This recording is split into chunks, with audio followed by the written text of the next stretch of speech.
মোহাম্মদ জাহিদ। মোহাম্মদ জাহিদ না, কি সমস্যা নিয়ে আসছিলেন আমাদের কাছে? আমি দীর্ঘ 2টা বছর, আমি সৌদি প্রবাসী, দীর্ঘ 2টি বছর আমি পাইলস রোগে আক্রান্ত ছিলাম। তখন আমার এক ছোট ভাই নাজিম, উনি বলল যে হেলথ কেয়ারে ভালো ডাক্তার আছে, ওনার সাথে আপনি পরামর্শ করলে আপনি ওনার থেকে অপারেশন নিতে পারেন। এমনকি এর আগে আরো 2-3টা অপারেশন হয়ে গেছে ওর মাধ্যমে। ওই আমাকে নিয়ে আসছে আপনার কাছে, এই জন্য আমি অপারেশনটা হয়েছে। তাহলে আপনি কি অপারেশন করলেন? আপনার লঙ্গ অপারেশন, পাইলস ছিল, পাইলস রোগের লঙ্গ অপারেশনটা করছেন।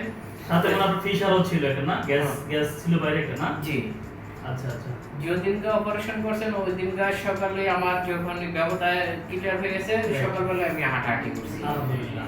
এরপরে ইনশাআল্লাহ আমি 10টা বাজে, এরপরের দিন 10টা বাজে আমাকে রিলিজ দিছে, দিয়ে দিছি 10টা পরের দিন চলে গেলেন। হাইটে গেছি। হাইটে গিয়ে আমি নিজেই প্রেসক্রিপশন নিয়ে ওষুধ কিনছি। বাসায় যাওয়ার পরে 2 মিনিট বসি নাই, যেহেতু আমাদের আত্মীয় স্বজন যারা আছে ওনাদের খেদমতদারিও করছি। মাশাআল্লাহ, ভালো কাজ করছেন।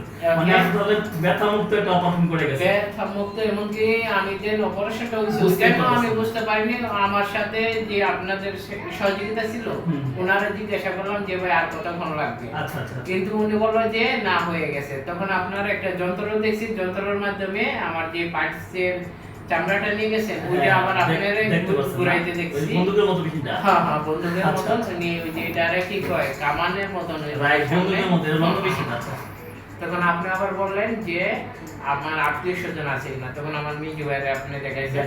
মিজু ভাই বলল যে না মাশাআল্লাহ, আমি যখন সুস্থ হয়েছি তখন আমারে বলছে যে ভাই অনেক আর কি 3টা মুখ অলরেডি হয়ে গেছে। জি, অপারেশন তাহলে সাকসেস হইছে। আপনি আমাদের কি বলবেন? দোয়া করবেন আমাদের জন্য, কি সেবা করেন ভালো। থেকে দোয়া বাকিটা আল্লাহর কাছে সন্তুষ্ট আছি।